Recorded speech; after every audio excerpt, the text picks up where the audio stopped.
when you write the things there to like an address like here.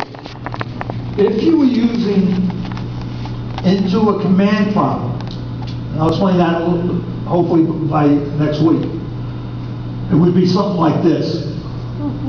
On both of these, you would put your enter key in to let it go out, if you typed it in the right locations. But the idea is, those are the things, that's that slash. Bring it down a little further, let's take a look at the other slash. Good, thank you. That's a backward slash, which is known as a pass slash. This is in relation, if you have to write certain things in. But the idea is to know it. Where you see a typical example, and this is only in XP, not in Vista. It would be, you can write this one if you want. See, my documents and settings, user, my documents, my music. Write it out. The reason why I'm telling you this is it's a good sample. Bring it up just slightly, leave this portion in while they're writing. Okay. You will see a dot. Sometimes you can't see it, but it's used in reference to locations. You'll have to know about it, and it's the thing there. It's more like defining two words. If you bring it down, here's an example where, defining World Wide Web, an address, and the name of the organization. The dot's there. That's what is used in the URL address. Go down a little further. If you had a file saved on your machine as a document file, most of the times when you see it on your computer, you will only see this. You will never see that portion of it and the dot. Okay, it's there on that machine. We will try to explain it to you in next week's presentation. Okay. Device designations. Normally, A is written like this for the floppy. For the hard drive, the primary drive is written like this. The D drive is written like this. And by the way, that could be either CD-ROM or a hard drive, but you should know those letter designations. Okay. Here's that thing that I was talking about. Okay. This here is a command prompt. This is when you have to get into the run box and you have to type certain commands in, or you get into a safe mode where a prompt comes up like this and you're trying to do recovery. Okay, take it down to the notebook. How many people got laptops? Okay. On laptops, your keyboard has an FN key. The FN key is on your laptop, usually over on the bottom left corner, and it works with another key. On this Hewlett Packard, F4 allows me, the combination of the two will allow me to do displays. Get the displays up.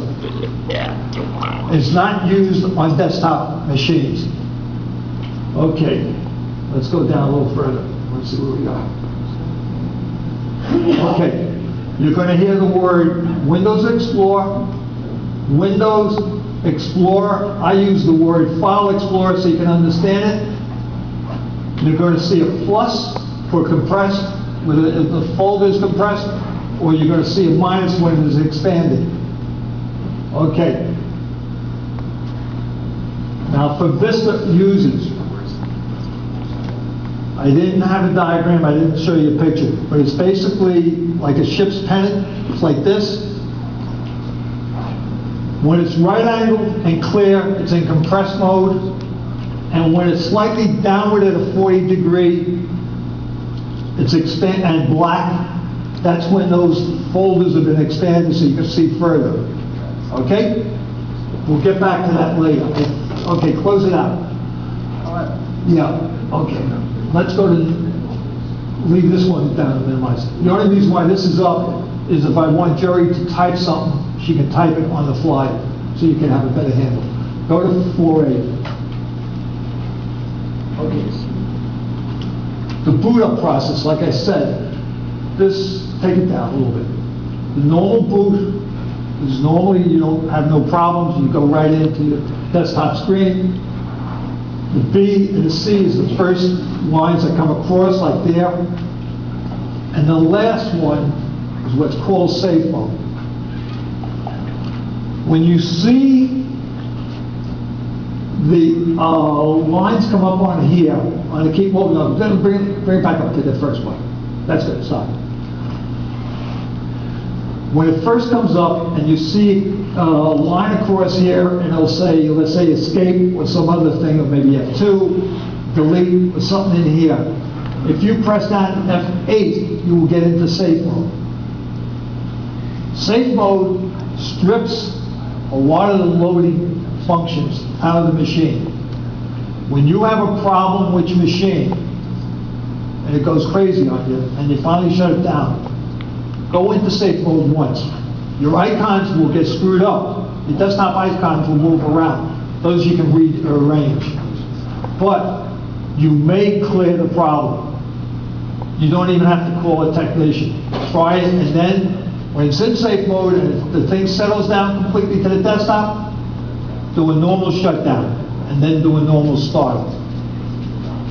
Okay, let's see if we can go down a little further. In a Hewlett Packard, they use the escape key or an F10. Dell's, some of them are using F2 or F12. Okay. F8 is standard safe mode. Okay, get out of that one and get me into the, I think it's 4B. Go ahead.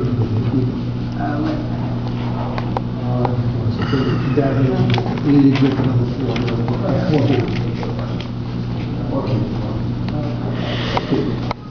Take it down a little bit so I can read this flash. Okay. Okay, folks, when you go into your boot sequence, if for any reason, thing there, under normal conditions, your hard drive has got to be basically your primary. The second one should be your CD drive. But occasionally, if you've got problems with a machine on a boot up, you have to switch it, that this CD is first. So you're going to have to look at your BIOS and the boot sequence to how to change it. Each machine is a little different, but you should know that this is the first boot, this should be your second boot, and if you've got a floppy, this should be your third boot. Okay. But each one, some of the BIOS settings and stuff there, you may see HDD-0. That is the equivalent to the first drive. Okay, well, let's go out. Let's go to this. Let's see. Okay, click on that. Let's see what we got. Okay. This here is the screen you're going to get. Take it down just so we can start reading this. Don't copy it. This as long as you understand it. When you get into safe mode, you're going to see a screen like this. And it's going to appear in black and white. It's going to say safe mode with networking for new people, unless you're tied into a network system like a bunch of computers. That's what that means. Safe mode with command prompt. If you clicked it, you remember where I showed you the C, the double dots, and the V light before? That's going to bring up that screen. It's going to be in black and white. You may have to type some stuff in after, but that's what command prompt is. Okay. Down here, if you're really having trouble, you can try this one. Last known good configuration. Hopefully then we'll go back and remember when it was last good and worked. Excuse me for saying it. Don't hang by your thumbs. That's right. We did. I'm sorry to be cruel to you people, but it's the facts of life. Go ahead now. Let's see if there's anything more. Okay, keep going. Okay, use the up and down keys to get your choice. Okay.